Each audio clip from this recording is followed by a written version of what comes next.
So the original game had a lot of great features, and in the Rise of the Triad reboot, we intend to bring all these features back.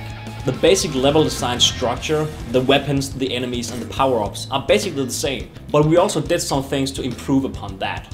The advantage they had was that there were a lot of really interesting elements like, platforming, traps, a lot of things that you didn't see in other first-person shooters at the time. So that's something we wanted to keep in our game. Another thing we focused on as designers was to take a look at the original design and see how we could improve on the atmosphere of it. Because one thing is the design of the level and of course like how the level flows through. But the other thing is to actually keep the player immersed in some way. And for this, like the original did not have NPCs, but in our game we will actually, like for example in the level I'm working on right now, we will have a prison where you will actually see NPCs behind bars that will not be like enemies. This adds to the feeling of immersion for the player, that the place is not empty. There are actually people here that have like been captured or tried the same thing as you have before. In a lot of current first-person shooters, you basically feel like you're just walking straight throughout a tunnel and triggering events while you're following the path. In our game it's a bit different. We have a lot of secrets in there, which I think will please both old-school gamers and people who like modern shooters, because it's simply a lot of fun. We really reward players for exploring the levels, and you can search some more for hidden areas.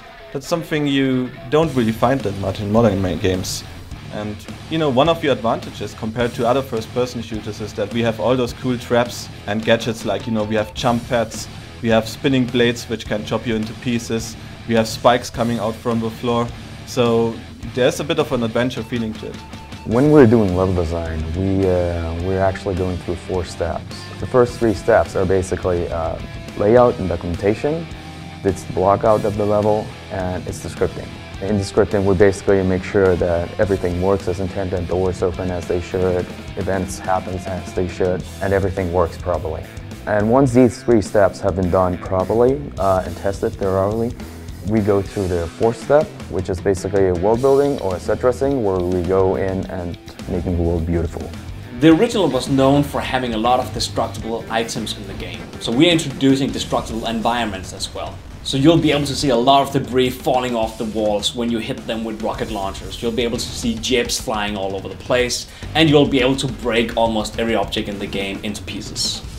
One of the aspects of the HUD we worked with is we wanted to inform the players the different information, how much ammunition, life and so on they have, but we also wanted to create a more immersed experience, and we integrated this by making the HUD disappear when there's not action, so it sort of fades away to create more room and more focus on the environment. And I think this gives a great feel, but whenever you shoot the gun or something happens, you pick up a coin or anything, it sort of comes back to life, so you can get the status and get these informations together.